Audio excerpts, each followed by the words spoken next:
Thank you so much for joining us. Welcome to the Daily Social Distancing Show. Thank you, Trevor. I'm just happy that you want to talk to an economist. I think economists are some of the people we need to speak to the most right now, because money is going to be the second biggest loser, I guess, in coronavirus. Obviously, human life comes first, and then you have money, which people need to sustain themselves and survive.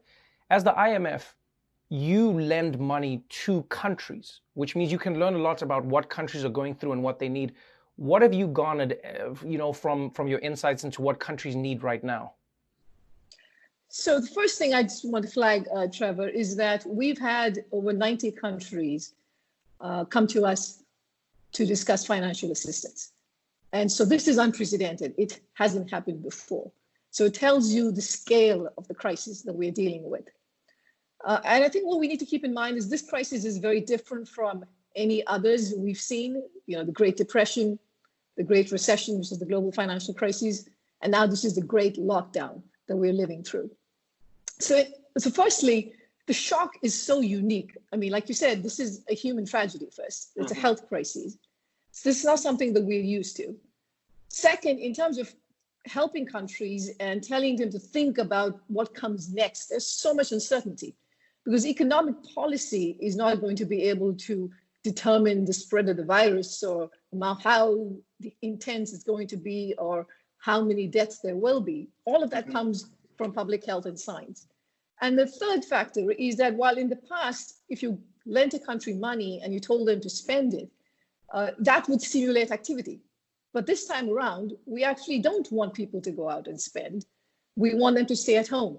So this is about maintaining their economic system so that when this disease is under control, you can see a faster recovery.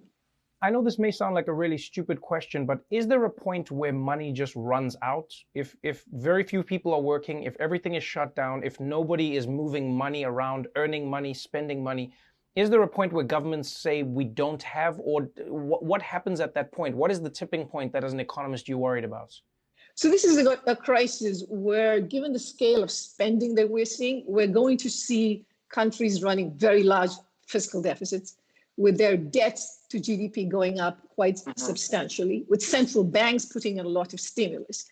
Now, in theory, central banks can always put in as much stimulus as they want to. But that said, there are limits to what they can also do. But this is a real challenge that countries are grappling with. But that said, you have to think about the counterfactual, which is if you don't do what you're doing now, you could actually end up in a worse situation because the economic activity would collapse so severely that your debt to GDP would be even worse, right? So things could be worse if you didn't do what was needed right now. And I think that is something everybody recognizes at this point.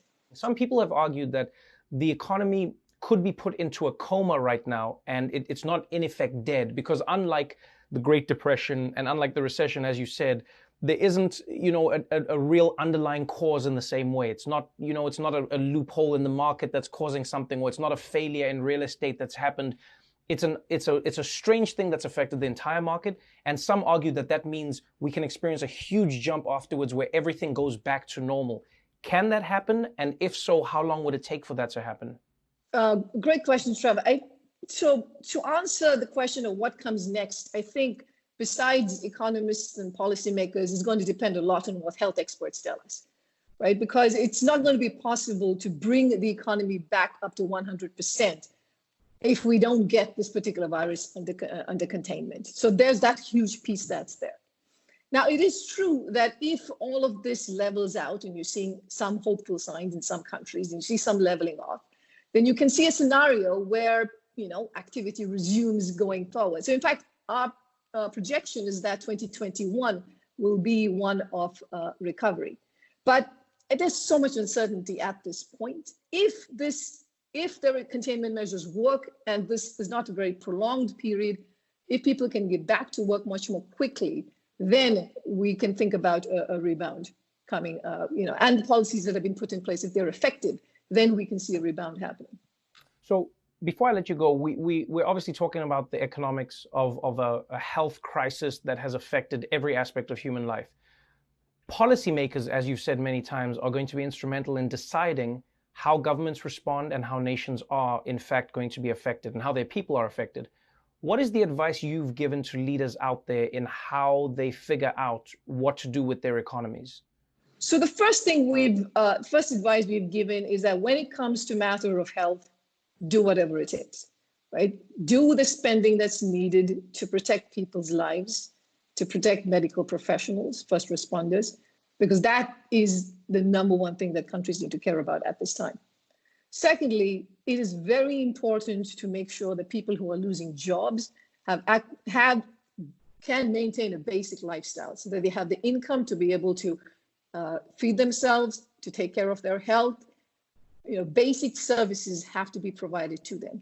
And it's very important to make sure that firms and small and medium enterprises have the resources that are needed so that they can stay alive, so that once we pass this phase, we can see a recovery happening much faster. Well, I hope they take your advice. Thank you so much for taking your time to explain some of this to us. And I hope that you're right, and I hope it happens sooner than later.